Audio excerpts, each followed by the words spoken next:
என் ஆண்டவரை இரட்சகராய் ஏற்றுக்கொண்டு இந்த கனமான ஊழியத்துக்கு வந்து 51 வருஷங்கள் முடிய போகிறது. அந்த காலத்தை நான் திரும்பி பார்த்தேன். எப்படி இன்றைக்கு நைட்டு ஆயிரக்கணக்கான மக்கள் மத்தியில் நின்று நான் பிரசங்கம் பண்ணுறேன். ஆனால் அந்த ஆரம்ப ஊழியத்தை நான் யோசித்து பார்த்தேன். அன்றைக்கு என்னுடைய கடைசி நாள் நினைக்கிறேன். அன்றைக்கு வேலை இல்லை. ஒரு நாளைக்கு ஒரு வேளை தான் எங்களுக்கு சாப்பாடு கிடச்சிது. இவன் வேலையும் இல்லை, எதுவுமே இல்லை.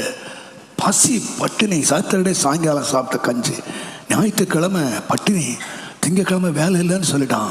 எனக்கு என்ன பண்ணுறதுன்னு தெரியல. நான் வீட்டுக்கு வந்தா எங்கள் அம்மா அழுகுறாங்க. 3 தங்கச்சி பட்டினியாக கிடக்குறாங்க.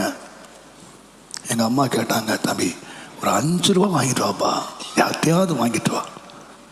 நான் சொன்னேன், அம்மா 5 ரூபா கடன் கேட்டால் எப்போ திரும்ப தருவேன்னு கேட்குறான்ல, அந்த 5 ரூபா எப்படி திருப்பி கொடுக்க முடியும்? எனக்கு இப்போ வேலை இல்லையே.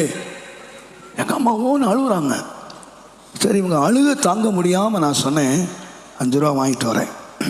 ஆனால் ஒன்று செய்யணும், அரிசி மட்டும் வாங்கக்கூடாது, ஆகாரம் மட்டும் வாங்கக்கூடாது. 5 ரூபாய்க்கு நல்ல மூட்டை பூச்சி மருந்து, எலி மருந்து கிடைக்கும். நீங்கள் வாங்கிட்டு வாங்க. 67 5 ரூபாய்க்கு 5 பாக்கெட் கிடைக்கும். அம்மா, என்னோட வாழ்க்கையில் நமக்கு ஒரு நம்பிக்கை இருக்கணுமா? ஒரு கரை தெரிதுன்னா நீந்தி போகலாமா? நமக்கு ஒரு வாழ்க்கை இருக்குன்னா முயற்சிக்கலாம். நமக்கு கரையே இல்லையே, வாழ்க்கையே இல்லையே. எதுக்காக நீங்கள் வந்து நம்ம போராடணும்? டெய்லி பசி பட்டினிமா சாகிறதுக்கு ஒரே நாளில் செத்து போயிடலாம். எதுக்கு நம்ம போராடணும்? இதாங்க என்னோட லாஸ்ட் ஸ்டேஜ். எங்கள் அம்மா இதை சொன்ன உடனே எங்கள் அம்மா ஓன்னு அழுதாங்க. நான் ஒன்று செய்தேங்க, நேராக கர்த்தருடைய ஆலயத்துக்கு போனேன். கர்த்தருடைய ஆலயத்தில் போய் நான் கதறினேன், ஆண்டவரே, நீர் இஸ்ரவேல் ஜனங்களுக்கு மன்னா கொடுத்தீரு, இறைச்சி கொடுத்தீரு, என்னெல்லாமோ நாங்கள் வாசிக்கிறோம். எனக்கு மன்னாவும் வேண்டாம், இறைச்சியும் வேண்டாம். எனக்கு ஒரே ஒரு கஞ்சி மாத்திரம் கொடுங்க.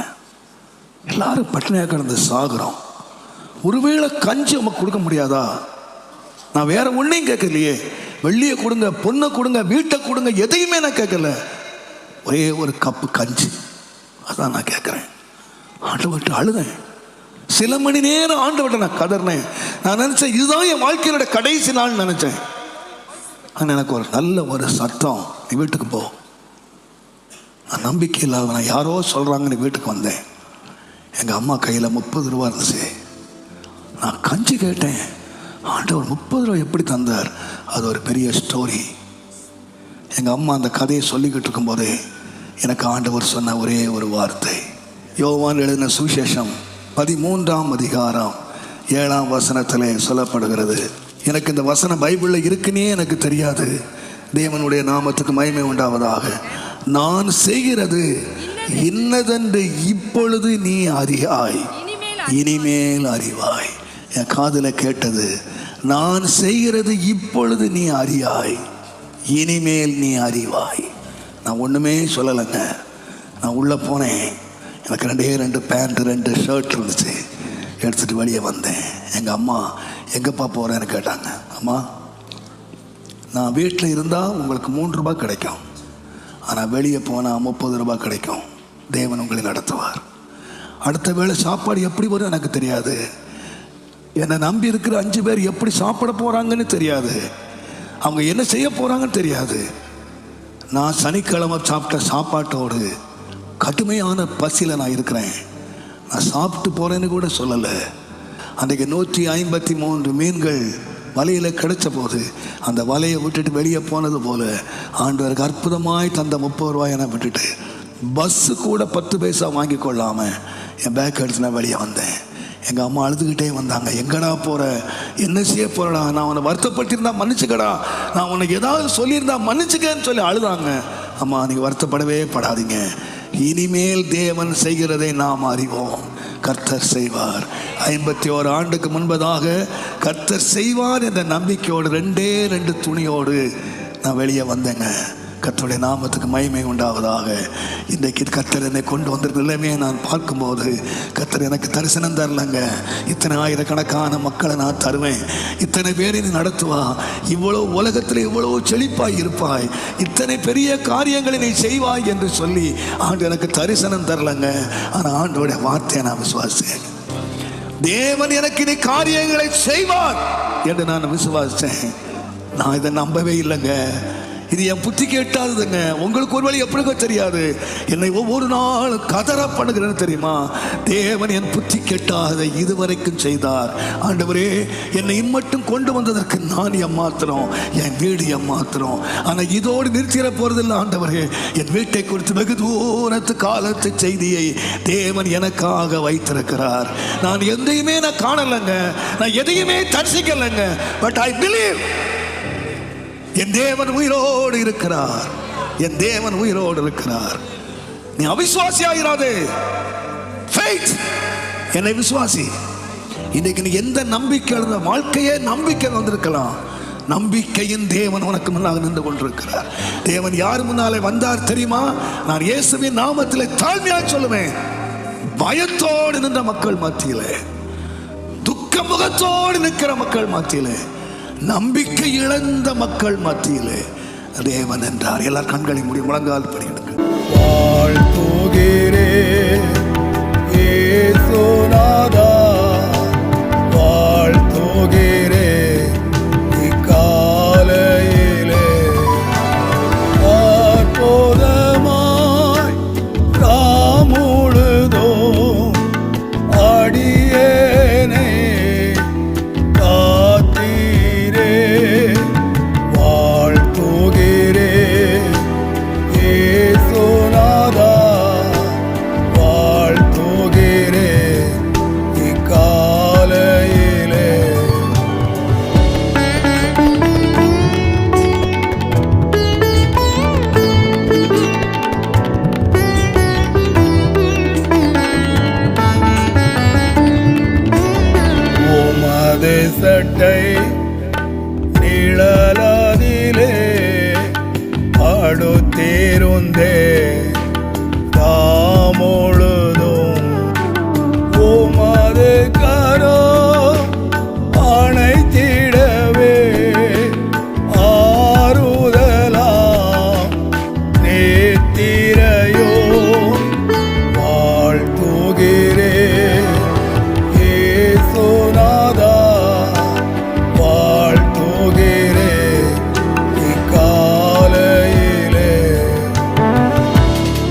அபிஷேகம் புதிதாக இப்போது நாளில் நடத்திடுவி ஆவியினார்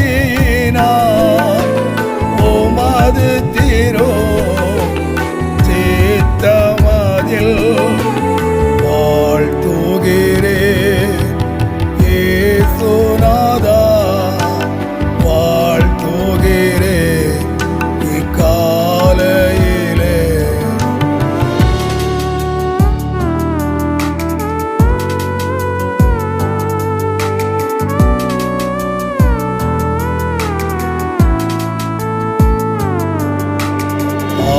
பாவமொன்றும் அணுகிடாமல் பரிசுத்தமாய் உம் பாதை செல்ல தேவையான சர்வாயுதங்கள்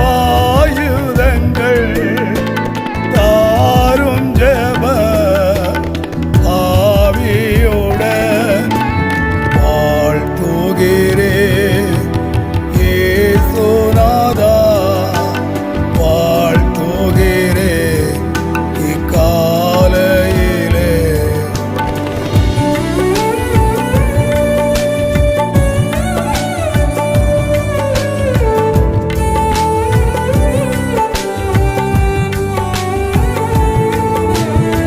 அடைக்கிறேனே என் இருதயத்தை பலிபீடத்தில் மோற்றுமாக கண்களோடு செவியோடு வாயும் கையும் காலுமாக வாழ்த்துகிறே இயேசுநாதா வாழ்த்துகிறே இக்காலையிலே.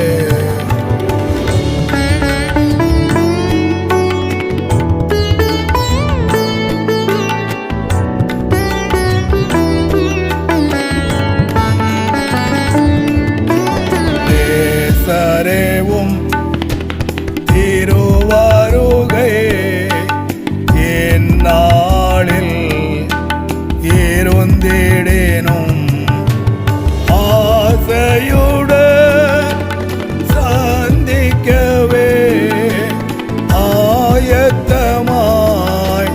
வைத்துக் கொள்ளும்